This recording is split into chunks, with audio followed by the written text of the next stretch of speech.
അസ്സലാമു അലൈക്കും. ഇതാണ് കണ്ണൂർ കോക്ടെയിൽ. നമ്മുടെ വയനാട്ടുകാരനായ സുഹൈലാണ് കണ്ണൂർ കോക്ടെയിൽ ഉണ്ടാക്കിയത്. കുറേ ആയി കേൾക്കുന്നു കണ്ണൂർ കോക്ടെയിലിനെ കുറിച്ച് ഭയങ്കരമായിട്ട്. പക്ഷേ ഇവിടെ ഇവരെ കഫേ ചെന്നപ്പോൾ ഇവർ പറഞ്ഞു ഇവിടെ ഉണ്ടെന്ന്. അപ്പോൾ ഒന്ന് കുടിച്ചു നോക്കാമെന്ന് ചോദിച്ചു. എറണാകുളം ചേരാനെല്ലൂരിലാണ് സ്പോട്ടിഫൈ കഫേ ഉള്ളത്. നല്ല അടിപൊളി ആംബിയൻസാണ്. നമ്മൾ ഫാമിലിയും ഫ്രണ്ട്സൊക്കെ ആയിട്ട് വന്നിരുന്ന് ചായയൊക്കെ കുടിച്ച് കണ്ണൂർ തലശ്ശേരി ആ ഭാഗത്തുള്ള സ്നാക്സും ഒക്കെ കിട്ടുന്നുണ്ട് കേട്ടോ. ഇറച്ചിപ്പത്തിരി, ഉന്നക്കായ ഐറ്റംസ് കിട്ടുന്നുണ്ട്. ഇതാണ് കേട്ടോ നമ്മുടെ മുതലാളി.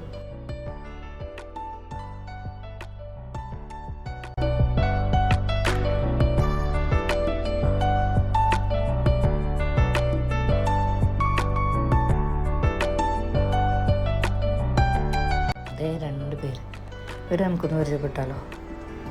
ഇവർ തൃശ്ശൂരിലുള്ളവരാണ്. ഇവിടെ എന്തോ ഫംഗ്ഷന് വന്നതാണ്, അപ്പോൾ കഴിക്കാവുന്നതാണ്. അവരോട് അഭിപ്രായം ചോദിച്ചപ്പോൾ നല്ല ടേസ്റ്റാണെന്നാണ് പറഞ്ഞത്.